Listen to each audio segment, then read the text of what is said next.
Welcome again दोस्तों middle class family का लड़का यदि आईआईटी से बीटेक करने के लिए चला जाए तो परिवार के लिए बहुत ही खुशकिस्मती का दिन होता है। और यदि वो आईआईटी से पास होकर एक ऐसी माइक्रोसॉफ्ट कंपनी में बड़े पैकेज पे यदि उसको जॉब मिल जाती है तो वो सोने पे सुहागा हो जाता है। जी हाँ दोस्तों, हम बात कर रहे हैं ओला कंपनी के ओनर भाविश अग्रवाल।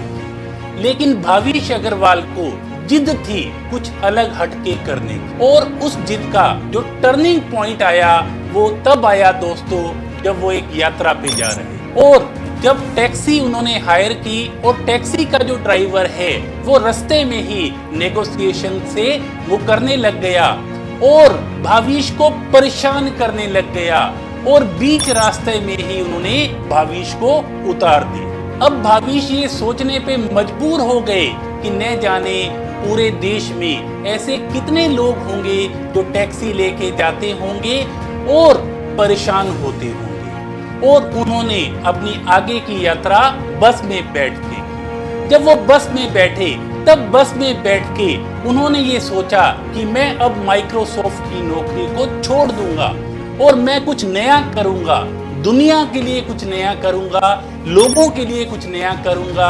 और वो घर पे आते हैं और घर पे आके अपने माता पिता को ये कहते हैं कि मैं माइक्रोसॉफ्ट से रिजाइन देने जा रहा हूँ, मैं माइक्रोसॉफ्ट से रिजाइन देने जा रहा हूँ, मैं नौकरी छोड़ने जा रहा हूँ। उनके माता पिता भाविश से नाराज हो जाते हैं और ये कहते हैं कि क्या तुम ट्रांसपोर्ट एजेंट बनोगे, क्या तुम ट्रांसपोर्ट एजेंट बनोगे? क्योंकि भाविश ये कहते हैं कि मैं ओला नाम से एक कंपनी शुरू करने जा रहा हूँ। और उनके जो दोस्त हैं वो भाविश की मजाक उड़ाते हैं कि इतनी बड़ी कंपनी में इतने बड़े पैकेज पे भाविश को नौकरी मिली हुई थी और वो नौकरी छोड़ रहे हैं। परिवार नाराज होता है, दोस्त मजाक उड़ाते हैं, लेकिन भाविश निकल पड़ते हैं और सबसे पहले olatrip.com शुरू करते हैं, लेकिन वो फेल हो जाता है। उसके बाद अंकित भाटी के साथ मिलके ओला कैब्स शुरू करते हैं और पूरे के पूरे वर्ल्ड में वो छा जाते हैं।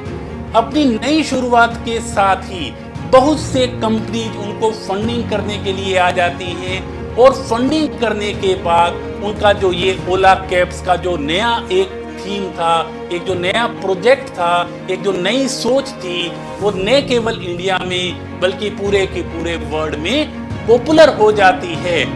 और आज वर्तमान समय में पूरे के पूरे वर्ल्ड में ओला कैब्स के नाम से टैक्सी चल रही है और देश के लगभग 100 से ऊपर शहरों में ये टैक्सी चल रही है। फोन पे ही आप घर बैठे इस ऐप के द्वारा अपनी कैब बुक करवा सकते हैं। बाइक से लेके जो भी व्हीकल आपकी अवेलेबिलिटी के हिसाब से, आपकी फैमिली के हिसाब से, जो भी आपकी रिक्वायरमेंट है वो आपको घर बैठे ही अवेलेबल हो जाएगा। तो वो जो नई सोच उन्होंने शुरू की थी, उस नई सोच से आज ओला कंपनी हजारों करोड़ों रुपए के टर्नओवर के साथ बहुत ज्यादा फायदे में चल रही है। न केवल फायदे में चल रही है बल्कि लोगों को इसका बहुत ज्यादा फायदा मिल रहा है। और दोस्तों ताज्जुब की बात यह है, भाविश ने ये सोचा कि मैं खुद की भी कभी भी कार नहीं लूंगा और वो खुद भी ओला कंपनी के जो टैक्सी है उसे हायर करके रोज अपने ऑफिस में जाते हैं। तो दोस्तों इतनी बड़ी जो शुरुआत की थी भाविश ने, वो शुरुआत की थी एक सोच से, एक सपने से, और उस सोच और सपने को टर्निंग पॉइंट उनकी जो यात्रा थी, पर्सनल यात्रा थी, उसने दिया। तो दोस्तों ये कहा जाता है हजारों मील की जो शुरुआत है वो एक सोच से ही होती है, एक कदम से ही होती है। तो दोस्तों आप भी जब भी कोई नया करने के लिए निकलते हो तो आप उसमें लग जाना। आपका विरोध होगा, आपकी मजाक भी उड़ाई जाएगी, लेकिन दोस्तों आप अपनों के लिए, आप अपने लिए 24/7 उस मिशन में लग जाना। कामयाबी आपके कदम चूमेगी और वो जो कामयाबी है न केवल आपके कदम चूमेगी बल्कि उसका जो समाज को लाभ है वो भी बहुत ज्यादा मिलेगा। तो अपने व अपनों के सपनों के लिए दोस्तों आप लगे रहिए। Thank you so much.